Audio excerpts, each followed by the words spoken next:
اس شعر کے ساتھ کہ آپ آئے تو بہاروں نے لٹائی خوشبو، آپ آئے تو بہاروں نے لٹائی خوشبو، پھول تو پھول کانٹوں نے بھی بکھیری خوشبو۔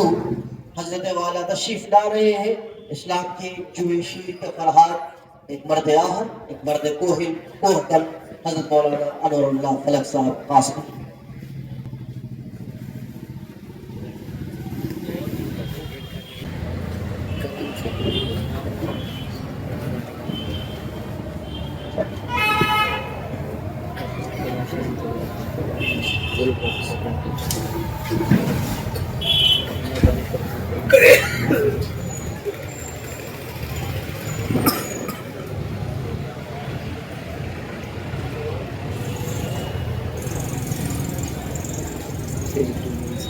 السلام علیکم ورحمۃ اللہ وبرکاتہ۔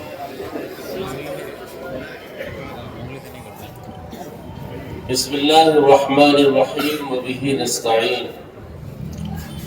اللہم صل علی سیدنا ومولانا محمد النبی الامی وآلہ وصحبہ وبارک وسلم۔ برادران گرامی، بزرگان محترم،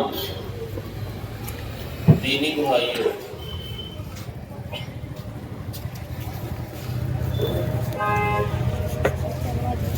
اس اجلاس کے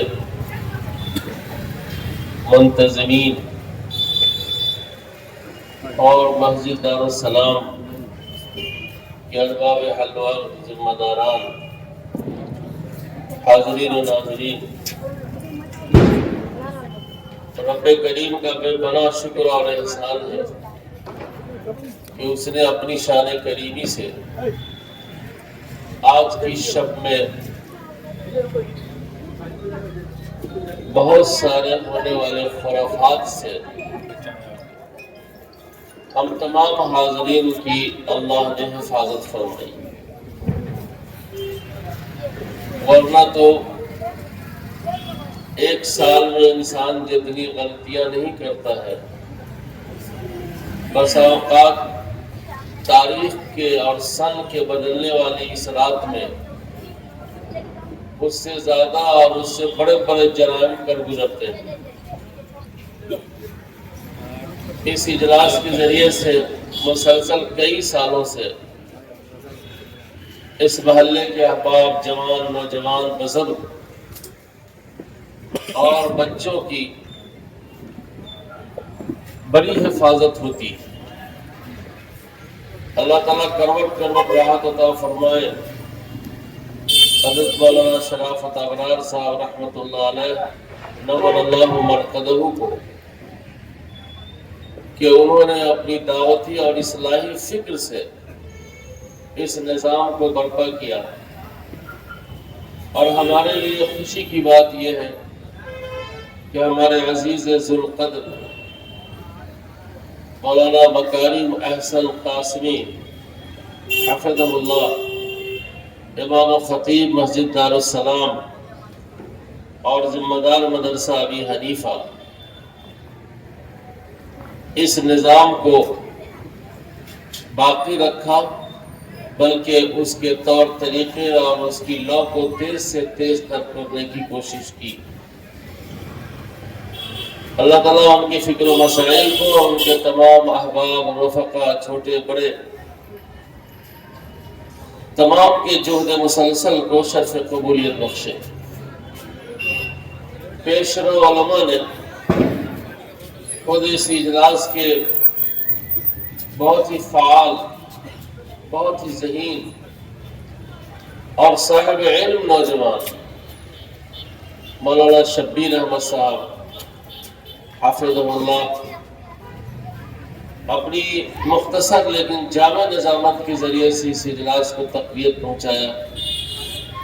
اور مجھے یاد آتا ہے کہ مولانا اشرف علی قاسمی صاحب حافظہ اللہ سے لے کر حضرت مولانا ابو طالب رحمانی صاحب تک، ان حضرات کے خطاب کو میں نے بہت توجہ سے سنا ہے، اور دل سے یہ دعا بھی کر رہا تھا کہ اللہ ان کی زبان کو خوب جاری فرما، مضامین کا ورود فرما اور ان کا بیان خوب مؤثر ہو۔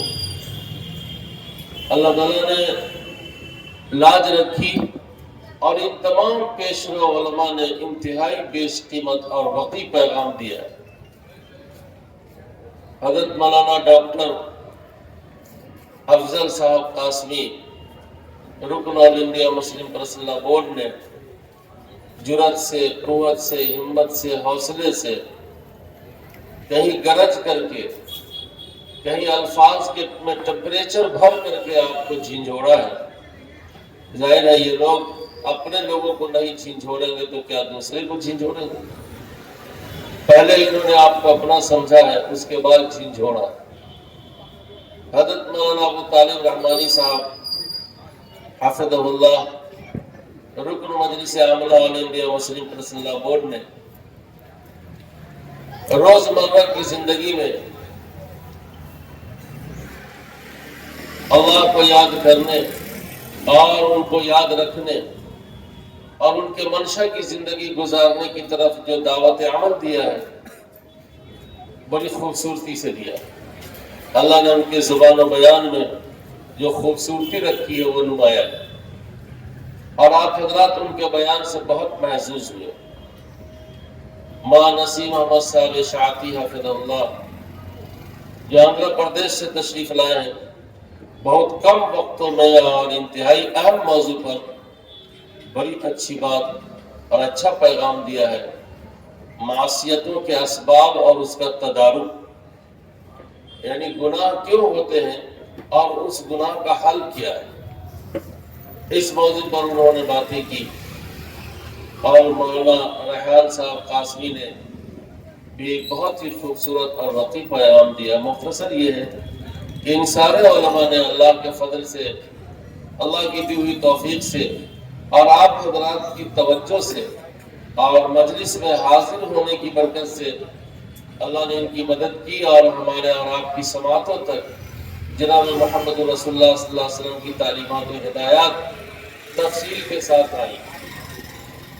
مجھے اس وقت کی مجلس میں دو باتیں کرنی ہے، اس کے بعد انشاءاللہ دعا ہو جائے گی،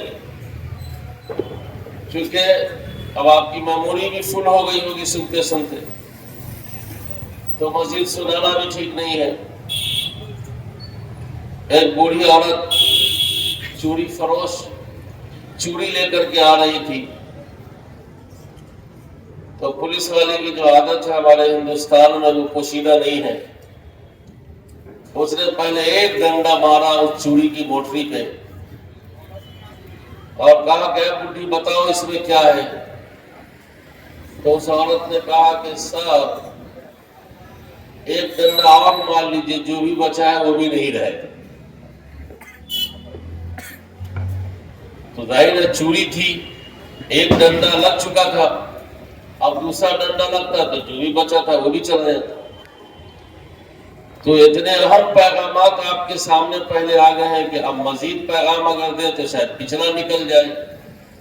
تو میں یہ نہیں چاہتا ہوں کہ پچھلی جو قیمتی باتیں آئی ہیں آپ تک وہ نکل نہیں پائے، وہ رہنا چاہیے اور اس کو زندگی میں برتنا چاہیے۔ اس لیے بہت دیر تک اور بہت دور تک بات کرنے کی اب گنجائش معلوم نہیں ہوتی۔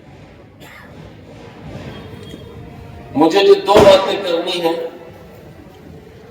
وہ یہ ہے، نمبر ایک، اجتماعی دینی پروگرام کا فائدہ۔ اس وقت تھوڑے بہت شدھ بدھ آ جانے کے بعد، مذہبی شدھ بدھ آ جانے کے بعد اور نمازوں میں حاضری کی توفیق مل جانے کے بعد آدمی مفتی بن جاتا ہے۔ یہ بھی ایک ہمارے سماج معاشرے کا حادثہ ہے، ہم اس کو حادثہ ہی کہتے ہیں۔ میت کو غسل دیتے وقت سب سے زیادہ مفتی نظر آئے گا، کفن پہناتے وقت سب سے زیادہ مفتی نظر آئے گا، اور قبر میں اتارتے وقت تو کوئی گنتی نہیں کر سکتا کتنے مفتی وہاں پر کھڑے رہتے ہیں۔ تھوڑی سی اللہ تعالیٰ دین کی شدھ بدھ دیتا ہے اور تھوڑی سی توفیق دیتا ہے بس فوراً آدمی مفتی بن جاتا ہے. ابھی وجےواڑا میں گزشتہ دنوں فجر کی نماز گزشتہ جمعہ میں مولانا نسیم احمد صاحب نے گورنر پیٹ کی جنت الفردوس مسجد میں تحفظ شریعت کے عنوان سے میرا پروگرام طے کیا تھا. میں نے وہاں تقریر کی، بات لوگوں کو سمجھ میں آئی تو وہاں کے ایک ذمہ دار اٹھ کھڑے ہوئے اور کہا کہ حضرت آفتاب راتوں میں سے کوئی ایک رات دے دیجئے، میں 1.5 گھنٹہ آپ کا بیان سننا چاہتا ہوں. میں نے کہا بھائی میں آخر عشرے میں اعتکاف میں رہتا ہوں تو میں اعتکاف سے کیسے آؤں گا آپ کی مسجد میں بیان کرنے؟ تو وہ کہتے کیا بات کرتے ہیں، دین کے کام کے لیے آپ مسجد سے نکل کے مسجد میں نہیں آ سکتے؟ یعنی ایک لمحہ کے لیے وہ نہیں سوچا کہ یہ جو بات کر رہا ہے یہ خود عالم دین ہے، اور یہ کہہ رہا ہے کہ میں مسجد میں نکل کر کے حالت اعتکاف میں نہیں آ سکتا ہوں، لیکن چونکہ وہ مدرسے مسجد کے وہ ذمہ دار ہیں اور مسجد میں آنا جانا ان کا تھوڑا بہت ہے، تو اب وہ یہ سمجھے کہ نہیں اب ہم بھی اجتہاد کر کے انہی کو سمجھا سکتے. تو اب جو تھوڑا بہت مسجد میں آنے جانے لگے، کچھ نماز کی توفیق مل گئی، کچھ کتاب سننے کی توفیق مل گئی، کچھ کتاب سنانے کی توفیق مل گئی، تو ہم یہ سمجھتے ہیں کہ اب ہم مولوی نہیں ہوئے، مولانا بھی نہیں ہوئے اور حافظ جی بھی نہیں ہوئے، ڈائریکٹ مفتی ہو. تو یہ بات بھی آ رہی ہے سامنے کہ دینی جلسہ، دینی پروگرام کرانے سے فائدہ کیا ہوتا ہے، فائدہ کیا ہوتا ہے. میرے بھائی سب سے بڑا فائدہ یہ ہے دینی اجتماعات سے اور مذہبی پروگراموں سے کہ مسلمانوں کے دل کی زمین اور دماغ کی زمین مذہب کے حوالے سے تازہ ہوتی اور وہ زمین تیار ہوتی. یاد رکھیے دل اور دماغ مذہبی اعتبار سے تازہ نہیں ہوگا اور تیار نہیں رہے گا تو اس دل اور دماغ کی زمین پر کوئی بھی دوسرا آدمی اپنا پودا لگا دے گا اور لگ رہا ہے. آپ کو خبریں مل رہی ہوں گی فلاں بڑے باپ کے بیٹے، بڑے عالم کے بیٹے اور پوتے شکیل بن حنیف کا پیروی کرنے والا بن گیا ہے، فلاں قادیانی ہو گیا ہے، فلاں دہریہ ہو گیا ہے، فلاں مرتد ہو گیا ہے. یہ ارتداد، یہ کفر کا پودا جو دل و دماغ پر مسلمانوں کے لگ رہا، کیوں لگ رہا ہے؟ اس لیے کہ اس کے دل کی زمین اور اس کے دماغ کی زمین مذہب کے اعتبار سے تیار نہیں. ہمارا یہ جلسہ اس لیے ہی نہیں ہے کہ آپ تہجد پڑھنے والے بن جائیں، ہمارا یہ پروگرام اس لیے ہی نہیں ہے کہ آپ ہر ایک نفل کو پڑھنے والے بن جائیں. اس پروگرام کا حاصل اللب لباب اور خلاصہ یہ ہے کہ حاضرین کے دل اور دماغ کی زمین مذہبی بن جائے. جس دن آپ کا دل اور آپ کے دماغ کی زمین مذہب کو تلاش کرنے والی ہو جائے گا اس دن آپ مذہبی بن جائیے. لیکن مذہب اس وقت تک نہیں تلاش کریں گے آپ اور آپ کا دل اور آپ کا دماغ جب تک کہ اس کی زمین مذہب کے لیے تیار ہو. یہ اجتماعی ماحول میں، اجتماعی نظام میں یہ دعوت دی جاتی ہے، یہ فکر دی جاتی ہے، پیغام دیا جاتا ہے. اور ایسا نہیں ہے کہ یہ کام صرف اور صرف ہم نے کیا یا ہمارے اور آپ کی ایجاد ہے. اس آسمان کے نیچے زمین کے اوپر سب سے پہلی عظیم الشان کانفرنس نبی رحمت صلی اللہ علیہ وسلم نے کی اور وہ حجۃ الوداع میں کی، جس میں 1,25,000 صحابہ کرام جمع تھے. اور جناب محمد رسول اللہ صلی اللہ علیہ وسلم نے اتنی طویل تقریر کی ہے کہ اتنی لمبی تقریر رسول اللہ صلی اللہ علیہ وسلم نے پوری زندگی میں نہیں کی. اور آج صورتحال یہ ہے کہ میں حضور پاک صلی اللہ علیہ وسلم کی اس تقریر کو بیان کرنے پر قادر نہیں، یعنی اتنی قدرت نہیں ہے کہ ہم اس کی تفصیلات اور اس کے تمام پوائنٹس کو ہم آپ تک پہنچا سکیں. ایسی جامع اور ایسی طویل تقریریں کی، اتنی لمبی تقریر نبی رحمت نے کبھی نہیں کی ہے جتنی عظیم الشان کانفرنس نے کی. وہ نبی رحمت صلی اللہ علیہ وسلم کی زندگی کی بڑی کانفرنس تھی. اور صحابہ کو جوڑا تھا اور جوڑ کر کے پیغام دیا تھا، دستور دیا تھا، منشور دیا تھا اور زندگی کی ہدایتیں دی تھی. وہ تقریریں چھپ چکی ہے اور تفصیل کے ساتھ چھپ چکی ہے. اس لیے ذہن میں کہیں سے بھی یہ بات نہیں آنی چاہیے کہ دین کے نام پر، اصلاح کے نام پر اور سماج و سوسائٹی کی بہتری کے نام پر کوئی اجتماع منعقد کیا جاتا ہے، کوئی جلسہ منعقد کیا جاتا ہے، کوئی کانفرنس منعقد کی جاتی ہے تو اس کا کوئی فائدہ نہیں. بہت بڑا فائدہ ہے کہ ذہن بنتا ہے، دل بنتا ہے، دماغ بنتا ہے. آپ جتنی دیر یہاں بیٹھے ہیں، ابھی جو آپ کی کیفیت مذہبی بنی ہوئی ہے، یہ کیفیت پہلے نہیں تھی اور یہ کیفیت اس کے بعد بھی دور تک نہیں رہے گی، لیکن رہے گی. جو آدمی جتنا جذب کرے گا، جو آدمی جتنا ایکسپٹ کرے گا، اس کے دل و دماغ میں اس وقت کی کیفیت رہے گی. بھلا بتائیے، آپ جس وقت آئے تھے جلسہ میں، کیا آپ کا دل اور دماغ مذہب کے اعتبار سے اتنا ہرا بھرا تھا؟ نہیں تھا. آپ آ گئے تھے، لیکن آپ جب علماء کی باتوں کو سنا تو آپ کا مزاج بنا، آپ کی طبیعت بنی، آپ نے کچھ ارادہ کیا ہے. ہم بہت سارے لوگوں کے ارادہ کو ظاہر کر دیں. آپ نے ارادہ کیا ہے کہ ہم گندگی سڑک کے پاس نہیں پھینکیں گے. آپ نے ارادہ کیا ہے کہ ہم تھوک اوپر سے نیچے نہیں پھینکیں گے. آپ نے ارادہ کیا ہے کہ ہم پڑوسی کی طرف کھڑکی کھول کر پڑوسی کو ننگا نہیں دیکھیں گے. بہت سارے ارادے آپ نے کیا اس مجلس میں علماء کی باتوں کو سن سن کر کے. یہ ارادے کی جو کیفیت پیدا ہوئی، یہ جو نعمت آپ کو ملی ہے، وہ کہاں سے ملی ہے؟ یہ اسی جلسے کا روحانی فیضان ہے. اب کبھی یہ بات نہیں لائیے گا دماغ میں کہ دینی اجتماع سے فائدہ نہیں ہے. دینی اجتماع سے فائدہ ہے. آج ہمارے پاس اگر کوئی ہتھیار ہے آپ کو ایمان پر بچانے کا، اور ہمارے پاس کوئی نظام ہے آپ کو ایمان پر بچانے کا، ہمارے پاس اگر کوئی منصوبہ ہے ایمان پر بچانے کا، تو یہی ہے کہ ہم آپ کو کہیں اور آپ سنیں اور مانیں. اس کے علاوہ اس وقت ہمارے پاس کوئی چیز نہیں. جماعت کام کرتی، وہ بھی کہتی ہے، سنتی ہے، لوگ مانتے ہیں. علماء نصیحت کرتے ہیں، واعظ کرتے ہیں، تقریر کرتے ہیں، دنیا سنتی ہے، مانتی ہے.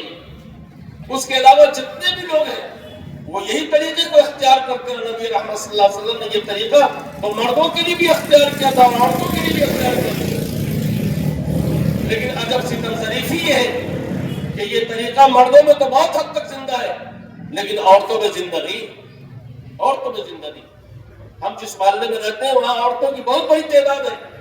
ان کا بھی نظام بنانا چاہیے. اللہ کے رسول صلی اللہ علیہ وسلم ہفتے میں ایک دن خواتین کو وقت دیتے تھے اور اس وقت واعظ فرماتے تھے، نصیحت کرتے تھے. یہ عمل تقریباً ہندوستان بھر میں مجموعی طور پر متروک العمل بن گیا ہے. کئی گاہے یہ عمل زندہ ہے. موضوعات متعین ہوتے، علماء کو بلایا جاتا کہ آج خانگی امور پر بات ہوگی، آج لباس پوشاک پر بات ہوگی، آج ایمان اور عقیدے پر بات ہوگی، آج شوہر کی عظمت پر بات ہوگی، آج شوہر کے حقوق پر بات ہوگی، آج بیوی کے حقوق پر بات ہوگی، آج بچے کے حقوق پر بات ہوگی، آج حجاب اور پردے پر بات ہوگی. تو لاجیکل طریقے سے، سائنٹیفک طریقے سے اگر علماء ان خواتین میں بات کرتے تو یہ خواتین یقین جان لیجئے 100% اسلام کو قبول کرتی اور مانتی اور چلتی. ہم نے ان کو جہاں استعمال کیا، یہ عورت وہاں بن کے آ گئی. ہم نے ان کو استعمال کیا اچھی بریانی بنانے پر.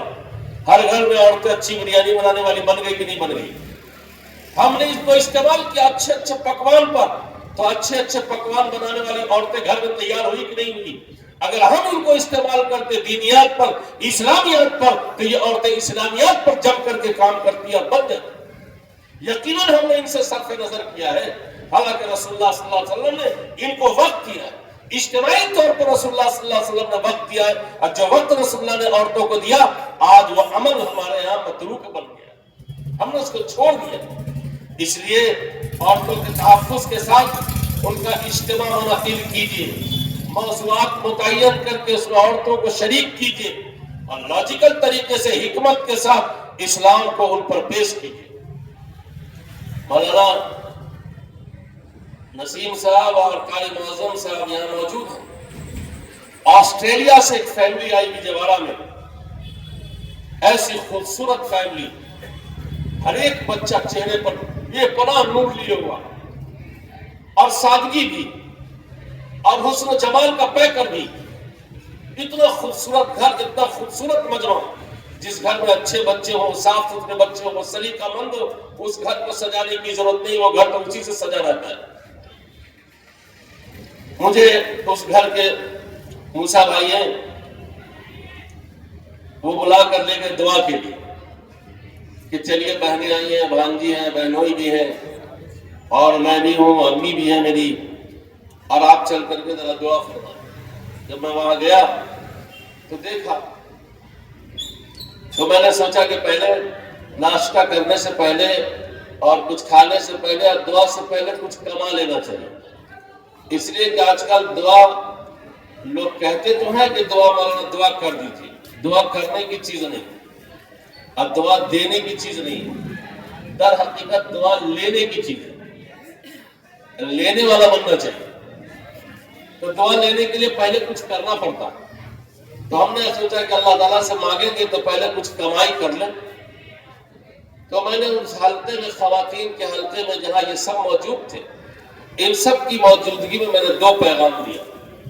کہا بیٹیوں, بہنوں, تم جتنا پڑھنا چاہتی ہو پڑھو, تم جتنا اچھا کھانا چاہتی ہو کھاؤ, جتنا اچھا کپڑا پہننا چاہتی ہو پہنو, جتنا اسٹینڈرڈ اور معیاری زندگی گزارنا چاہتی ہو گزارو, لیکن اس فقیر بے نوا اور اس مسافر بے نوا کی 2 بات کو مانو.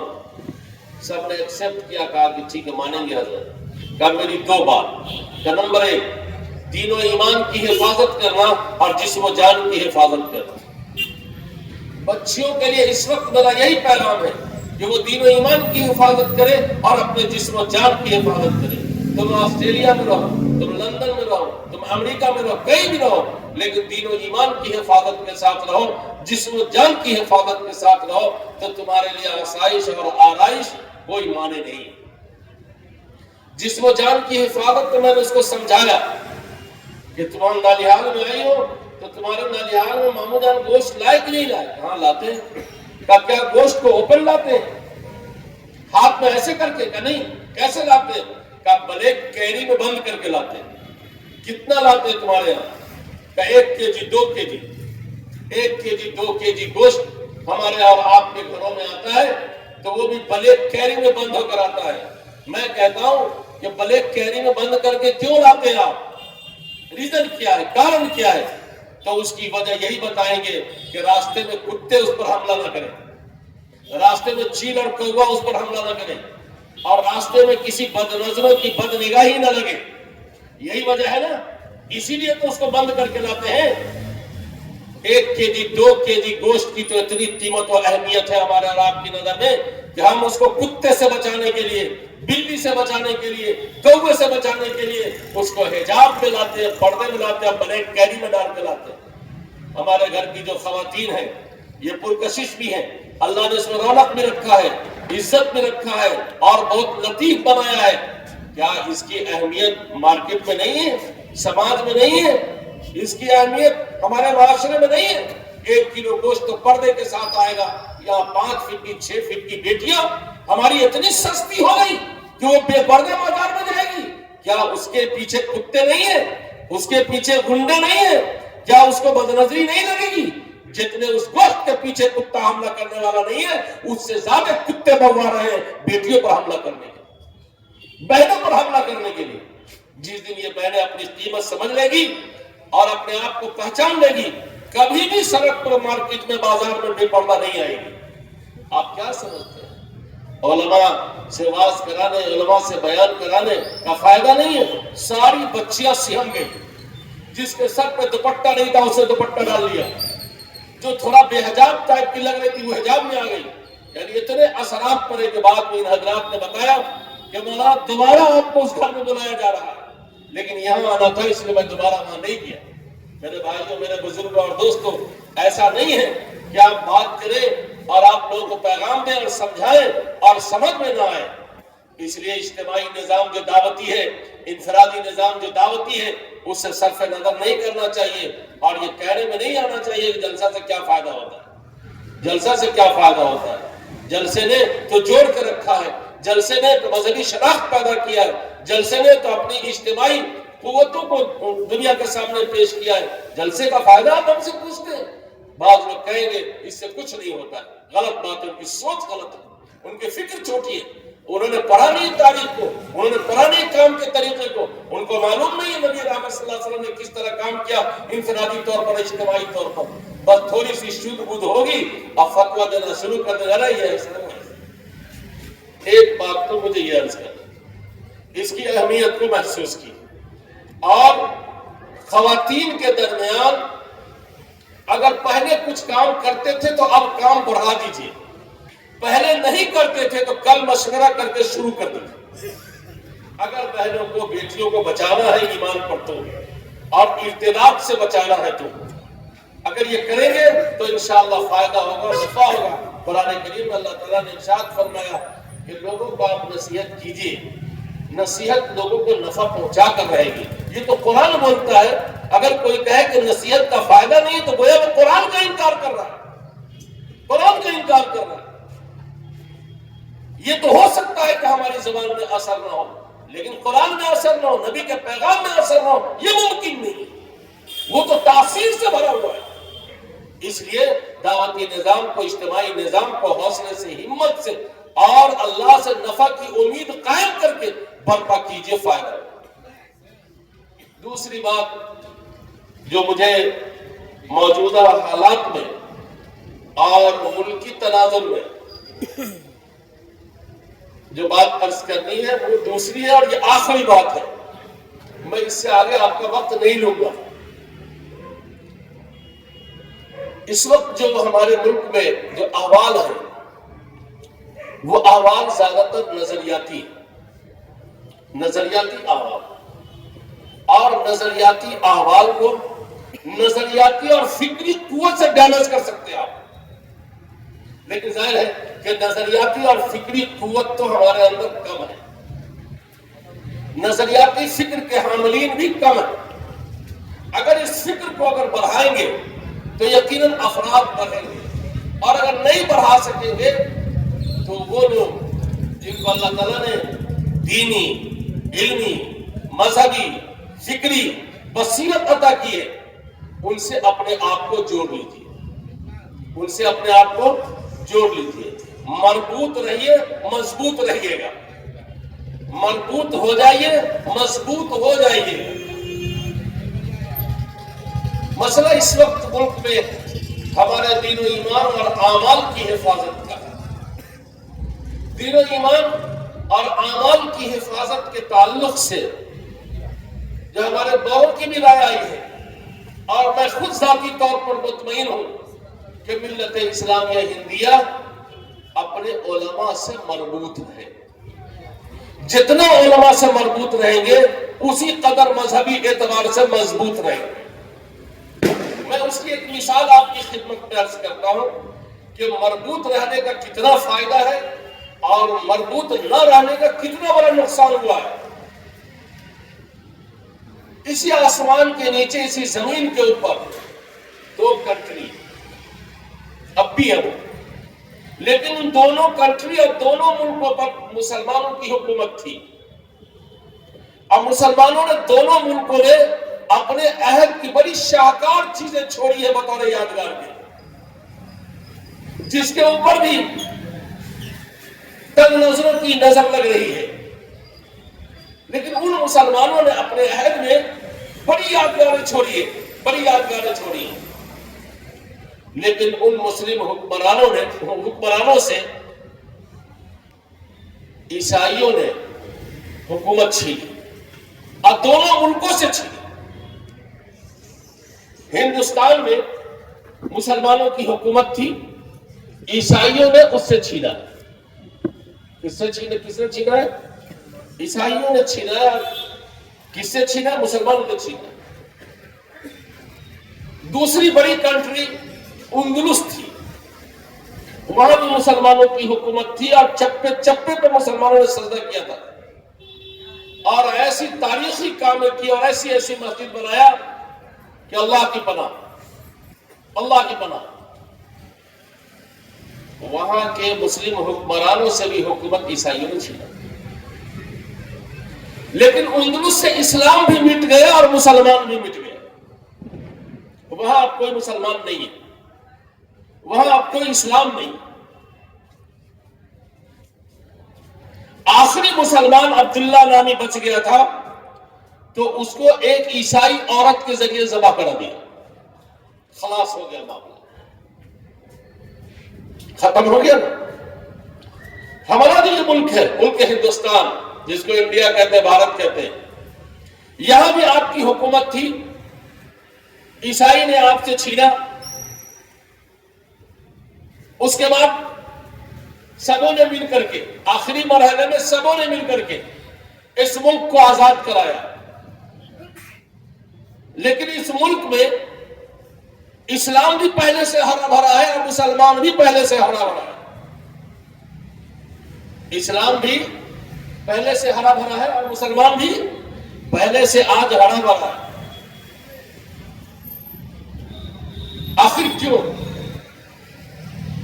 علماء عارفین نے, مفکرین نے, مورخین نے ایک بہت بنیادی بات لکھی ہے. کہا کہ اندلس سے اسلام اور مسلمان اس لیے ختم ہو گیا کہ وہاں کے مسلم عوام نے اپنے امام سے, اپنے علماء سے رشتہ توڑ لیا. وہ مربوط نہیں رہے تو مضبوط بھی نہیں رہے, ان کی مضبوطی ختم ہو گئی, یہاں تک کہ ایک ایک کر کے مٹا دیے گئے اور اسلام بھی ختم کر دیا گیا. اس ملک میں پہلے بھی یہاں کی عوام علماء سے مربوط رہی ہے اور آج بھی ہے. یہ جب تک مربوط رہے گی, مضبوط رہے گی, اسی کی برکت ہے کہ آج آپ کے درمیان اچھے اچھے علماء بھی موجود ہیں اور اسلام بھی زندہ ہے اور مسلمان بھی زندہ ہے. یہ جو نعمت حاصل ہے ہم کو اور آپ کو, اس نعمت پر, اس دولت پر سب سے زیادہ اس وقت اس ملک میں نظر رکھی جا رہی ہے. الیکٹرانک میڈیا, پرنٹ میڈیا اور دوسرے ذرائع سے, مختلف انداز سے یہ بات باور کرائی جا رہی ہے فلاں مسلک کے لوگ کٹر ہیں, یہ کٹر مسلمان ہیں, یہ نرم مسلمان ہیں, یہ گرم مسلمان ہیں, مولویوں نے ایسا کر رکھا ہے, اسلام میں ایسا ہے, مفتیوں نے ایسا کر رکھا ہے, اسلام میں ایسا ہے, یہ ملک فتویٰ سے نہیں چلے گا, وغیرہ وغیرہ. طرح طرح سے آپ کو اپنے ہی علماء سے, مذہبی علماء سے کاٹنے کی مضبوط کوشش چل رہی ہے. اور یہ چاہ رہے ہیں کہ اس ملک میں کوئی دوسرا نظریہ مسلط کرنے سے پہلے یا آپ کو بہت زیادہ کمزور کرنے سے پہلے جب تک کہ یہ آپ کو علماء سے, ائمہ سے, مسلم عوام کو علماء سے, ائمہ سے جب تک کاٹ نہیں دیں گے, اس وقت تک یہ اپنے نظریے کو مسلط کرنے میں یا مستولی کرنے میں کامیاب نہیں ہوں گے. اسی لیے یہ علماء کو عوام سے اور عوام کو علماء سے دور کرنے کی پلاننگ کر رہا اور عملی طور پر شروع بھی کر دیا.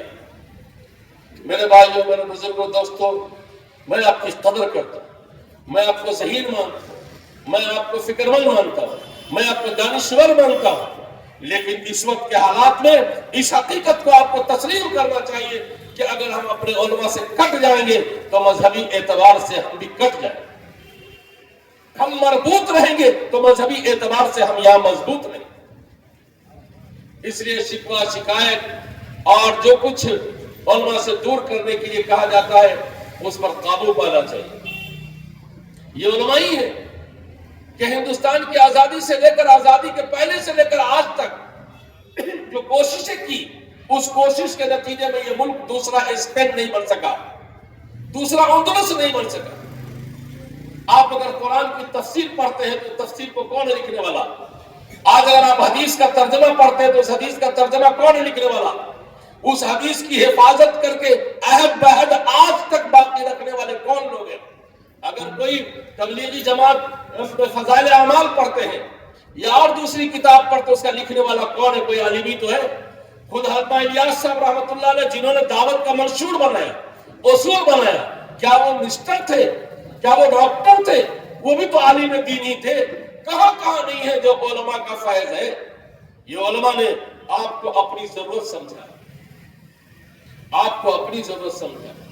یہی وجہ ہے کہ مذہبی تقاضوں کے لیے، ملی تقاضوں کے لیے یہ علماء آپ کی چوکٹ تک پہنچتے ہیں، آپ کا دروازہ کھٹکھٹا لیتے ہیں، آپ سے ملتے ہیں، اور آپ سے مل کر آپ 10 بات کہہ دیتے ہیں، اس کو بھی سن کر کے یہ علماء آپ کو ملت کے بنانے میں لگے رہتے ہیں۔ جس طرح سے آپ کو علماء نے ملت کی ضرورت سمجھا، اے کاش کہ آپ بھی اپنے علماء کو اپنی ضرورت سمجھ لیتے، مذہبی ضرورت سمجھ لیتے، تو میں قسم کھا کے کہوں تو حادث نہیں ہو سکتا کہ ان علماء کو 4 گھنٹہ بھی سونے کو نہیں ملے گا، 4 گھنٹہ بھی سونے کو نہیں ملے گا۔ آپ نے ان کو اپنی ضرورت نہیں سمجھا۔ آج کے اس اجلاس میں یہ عہد کر کے جائیے کہ میں اپنے علماء کو اپنی مذہبی ضرورت سمجھتا ہوں۔ جب ضرورت سمجھیں گے تو آپ ان سے ملیں گے، ان سے رابطہ کریں گے، زندگی کے احوال چاہے جیسے بھی ان سے پوچھیں گے۔ رسول اللہ صلی اللہ علیہ وسلم کے زمانے میں صحابہ کرام اگر مفلس ہوتے، افلاس ہوتی اور روزی کی کمی ہوتی، کھانے پینے کی دقت ہوتی، وہ بھی شکایت رسول اللہ سے کرتے، یا رسول اللہ کثیر العیال ہوں، بچے زیادہ ہیں اور کھانے کے کچھ بھی نہیں، مجھے کیا کرنا چاہیے؟ تو اللہ کے رسول بزنس کا طریقہ بتاتے، تجارت کے طریقے بتاتے، راستے بتاتے۔ زندگی میں جیسے بھی احوال ہو، تمام احوال میں علماء سے رجوع کرنا چاہیے۔ اگر آپ رجوع کرنے والے بن جائیں گے تو مولانا مکارم کو 4 گھنٹہ سونے کو نہیں ملے گا یہاں، یہ نہیں سو سکیں گے۔ ہم اس لیے بیٹھیں گے آرام سے کہ آپ مجھ کو ضرورت نہیں سمجھتے اپنی، اور میں اس لیے آپ کے پاس دوڑتا ہوں کہ آپ کو میں ملت کی ضرورت سمجھتا ہوں، اور آپ کی کرنی کسینی سن کر کے، سہ کر کے، برداشت کر کے آپ کو ملت کے لیے نافع بنانے کی فکر میں رہتا ہوں۔ آپ کے گھر کا چکر لگاتا ہوں، آپ کی چوکٹ تک پہنچتا ہوں، صرف اس لیے پہنچتا ہوں کہ آپ میری ضرورت ہے۔ اے کاش کہ آج کا یہ مجمع اپنے علماء کو، اپنے ائمہ کو اپنی ضرورت سمجھ لے۔ سمجھ لیں گے انشاءاللہ، سمجھ لیں گے تو بڑا نفع ہوگا۔ نبی رحمت صلی اللہ علیہ وسلم نے ایک حدیث میں ارشاد فرمایا علماء کے بارے میں کہ یہ جو علماء ہے وہ مصابیح الدجا، یہ تاریکیوں کے چراغ ہیں۔ اگر ایک گھر بالکل اندھیرا ہو، بالکل تاریک ہو، بند پڑا ہو، اور اس میں سانپ کا بھی اندیشہ ہو، شیشے کا بھی اندیشہ ہو، بچھو کا بھی اندیشہ ہو، اور دوسری خطرناک چیزوں کا بھی اندیشہ ہو، بھلا بتائیے آپ تاریکی میں کتنی چیزوں سے نمٹیں گے؟ اس گھر کو آپ کیسے صاف کریں گے؟ فوراً آپ کا ذہن اس بات کی طرف جائے گا یہ گھر تاریک ہے اور اندیشوں سے بھرا ہوا ہے، لہذا اس گھر کے اندر ایک چراغ جلا دو، سب کی پوزیشن ظاہر ہو جائے گی کہ کون کتنا ڈینجر گھر میں پڑا ہوا ہے۔ تو ایک چراغ سے سب کی کمزوریاں، سب کے ڈینجر پن کو آپ جان لیں گے کہ نہیں جان لیں گے؟ اللہ کے رسول صلی اللہ علیہ وسلم نے فرمایا کہ ہمارے علماء، ہمارے نائبین یہ زمین میں اور تاریکیوں میں چراغ ہیں، یہ جہاں رہیں گے روشنی بھی کھیلیں گے۔ ہمارے علماء نے کم پڑھے لکھے لوگوں کی ایمانی ضرورت کو سمجھا، تعلیم الاسلام لکھ دیا۔ ہمارے علماء نے بچوں کی ضرورت کو سمجھا تو دینی تعلیم کا رسالہ لکھ دیا۔ ہمارے علماء نے عوام و خواص کے دینی ذہن بنانے کے مسئلہ کو سمجھا تو تبلیغی فضائل اعمال لکھ دیا۔ ہمارے علماء نے فقہ کی کتابیں لکھ دی، عقائد میں کتابیں لکھ دی، حدیث کے ترجمے کر دیے، اور ابواب الفقہ کو بھی کھول کر کے رکھ دیا۔ کم کام کیا علماء نے؟ اگر یہ علماء نہ کرتے تو جدید مسائل بھی ہمارے سامنے نہیں آتے۔ ہم اور آپ سمجھتے ہیں کہ علماء کا کام صرف بیگ لے کر کے آپ کے گھر کا طواف کرنا نہیں، یہ تو آپ کو ملت کا بنانے کے لیے آپ تک پہنچتے ہیں۔ ورنہ علماء کا کام سنو، لائف انشورنس کا مسئلہ آیا، اس ملک میں کس نے حل کیا؟ کڈنی کی تبدیلی کا مسئلہ آیا، اس ملک میں کس نے حل کیا؟ چوتھی منزل سے رمی جمار کا مسئلہ آیا، شیطان کو پتھر مارنے کا مسئلہ آیا، کس نے حل کیا؟ دور اول اور دور ثانی پر صحیح کرنے کا مسئلہ آیا، کس نے حل کیا؟ دور اول اور دور ثانی سے طواف کا مسئلہ کھڑا ہوا بیت اللہ میں، کس نے حل کیا؟ آنکھ کی تبدیلی کا مسئلہ آیا، کس نے حل کیا؟ باڈی ڈونیٹ کرنے کا مسئلہ آیا، کس نے حل کیا؟ بلڈ چڑھانے کا مسئلہ آیا، کس نے حل کیا؟ آپ سمجھتے ہیں ان کا کوئی کام نہیں؟ انہوں نے اتنا کام ہندوستان میں کر کے دیا ہے اس 60-70 سال کے اندر میں کہ صدیوں میں لوگوں نے کام نہیں کیا۔ اے میرے بھائی اور میرے بزرگوں دوستوں، آج جس تیزی کے ساتھ اور جس خوبصورتی کے ساتھ بلکہ مکاری اور عیاری کے ساتھ ہماری مسلم عوام کو علماء سے کاٹنے کی کوشش کی جا رہی ہے، یہ اس ملک کا سب سے بڑا حادثہ ہے، سب سے بڑا حادثہ ہے، بلکہ ملت اسلامیہ کے لیے سب سے بڑا حادثہ ہے، سب سے بڑا حادثہ ہے میری ملت۔ ایک حدیث میں نبی رحمت صلی اللہ علیہ وسلم نے ارشاد فرمایا کہ یہ علماء مصابیح فی الارض، یہ زمین میں چراغ ہے، چراغ ہے، ایک چراغ سے 1000 چراغ روشن ہوتے ہیں، ایک عالم سے کتنے علماء بنتے ہیں؟ ایمانداری سے بتائیے، ایک عالم جب عالم بن کے آتا ہے، حافظ بن کے آتا ہے، تو اس کی آرزو کیا ہوتی ہے؟ اس کی تمنا کیا ہوتی ہے؟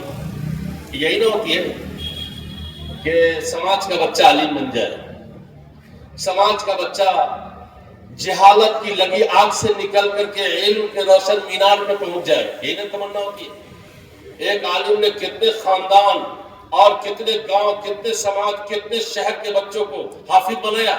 اس نے یہ نہیں دیکھا کہ یہ میرا بھائی ہے، یہ نہیں دیکھا کہ میرا بھتیجا ہے، یہ نہیں دیکھا کہ میری برادری کا ہے۔ مسلمان کے نام پر جو بچہ آیا سب کو زیور علم سے آراستہ کیا کہ نہیں کیا؟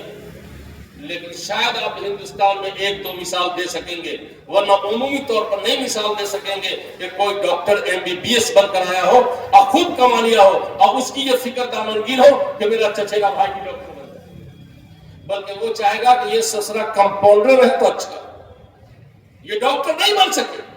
جس طرح علماء نے قربانی دی ہے، اگر اسی طرح سے دوسرے لائن کے ماہرین بھی اگر امت کے ذہین لوگوں کو سنبھالتے تو یقین جانیے کہ اس لائن میں بھی کمی نہیں ہوتی۔ اور آج ساری کمزوری کی شکایت ہم 2% سے کی جاتی ہے، اور کہا جاتا ہے کہ علماء کو ڈاکٹر بھی ہونا چاہیے، علماء کو انجینئر بھی ہونا چاہیے، علماء کو لائر بھی ہونا چاہیے، علماء کو فلاں بھی ہونا چاہیے۔ 98% جو مسلمان کے بچے اسکول کالج میں ہیں، ان کی فکر کیوں نہیں کرتے ہیں کہ ان کو کلمہ بھی یاد ہونا چاہیے، ان کو جنازے کی دعا بھی یاد ہونی چاہیے، ان کو عید بقرعید کی نماز بھی پڑھنے آنی چاہیے، ان کو عقیدہ توحید اور عقیدہ رسالت کی معلوم ہونی چاہیے، یا انہی کو اتنا بڑھیا سے پڑھا دینا چاہیے کہ اپنے سبجیکٹ میں بہت ماہر بن جائے، بہت ماہر بن جائے۔ اس کی طرف توجہ نہیں ہے۔ اگر کڈنیپنگ کا معاملہ ہے تو ہماری ہی طرف سے کڈنیپ کر کے لے جا رہے ہیں، جب حافظ کو ڈاکٹر بنا رہے ہیں۔ یہ حافظ کو کیا ڈاکٹر بنائیں گے؟ حافظ کے نام پر دنیا میں ڈھنڈورا پیٹ رہے ہیں، مالداروں کی جیب کاٹ رہے ہیں حافظ کے نام پر، ورنہ ایسا نہیں ہے کہ مدرسے میں سارے بچے غریب ہیں، اسکول کالج میں بہت سارے بچے غریب ہیں۔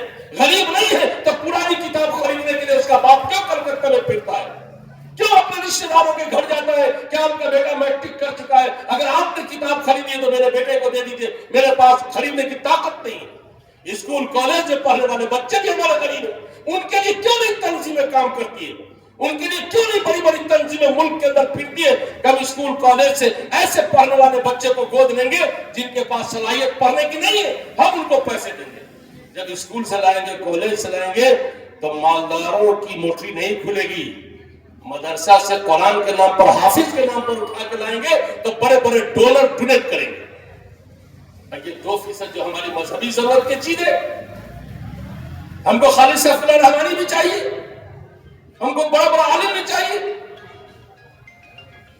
تو اگر یہ سب ادھر چلے جائیں گے اور اسی میں سے لینا شروع کریں گے تو ہم مذہبی تقاضے کو ملک میں کیسے پورا کر سکیں گے؟ کیسے پورا کر سکیں گے؟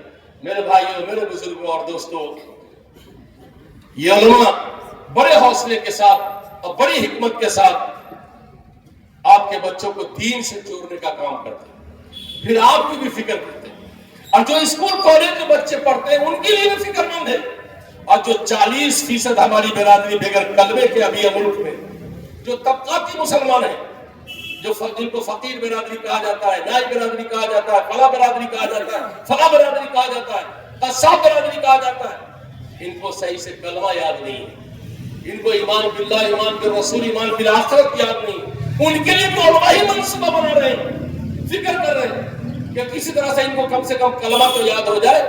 ہم نے پچھلی بار بھی جلسہ میں کہا تھا، آپ کو شاید اب تعداد کم ہو گئی ہوگی، کہ آج بھی 96% مسلمان اپنے ابا اور امی کو بغیر نماز جنازہ کے دفن کرتا ہے۔ 96%۔